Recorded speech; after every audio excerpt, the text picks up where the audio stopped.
Marvin, in your era, do you think that Gennady Golovkin would be champion?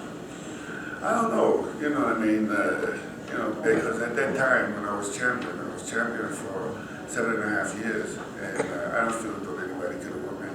And, I would still give him a good fight, and give him an opportunity. But, it's a different era, so you really wouldn't know, But that's the same thing what was happening to me, I guess, after I retired. Then you had like Roy Jones Jr., and you had Marvin Hagler, there's a whole totally different group that was coming up.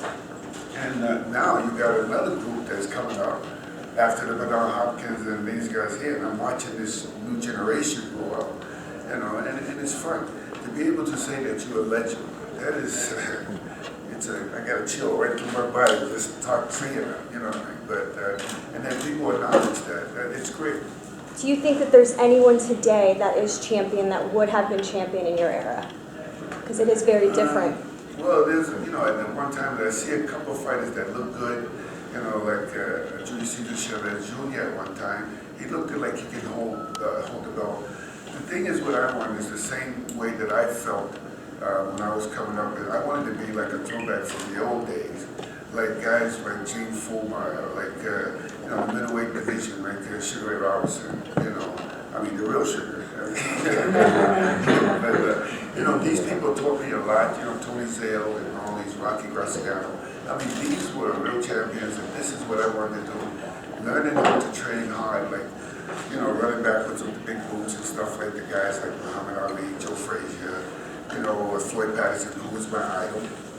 Growing up, learning a lot from the old time fighters, that got me to where I was. Learning to stay hungry and learning to work hard. I think that's what's my big success. You were able to not only be the devastating puncher, which we know you as, but you were the full package. You could box, you were well-rounded in the whole package, and you don't find that very often. No, and I see people, like a lot of them now, trying to switch from back to righty to lefty or whatever like that. You don't realize I had to master that, and that takes a lot of time to be able to do that without even thinking. It's a natural ability, and I believe it was a gift from God. And it is a great thing that what I had, like what you were saying, to be able to fight on the inside, to be able to fight on the outside, to be able to change up in the middle of the stream. It takes a lot of hard work and dedication and practice. You mentioned also about staying hungry, learn how to stay hungry. They say, the old axiom that when you're sleeping in silk pajamas, it's hard to get up and run the roads. But you were able to do that. How did you keep it going, the hunger? I think that because I was never satisfied.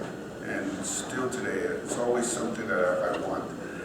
Like even another film, this is what I like to do now with my career, is to continue doing what I'm doing, being able to give something back to the kids, to the public,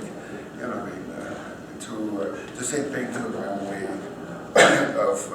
for my success.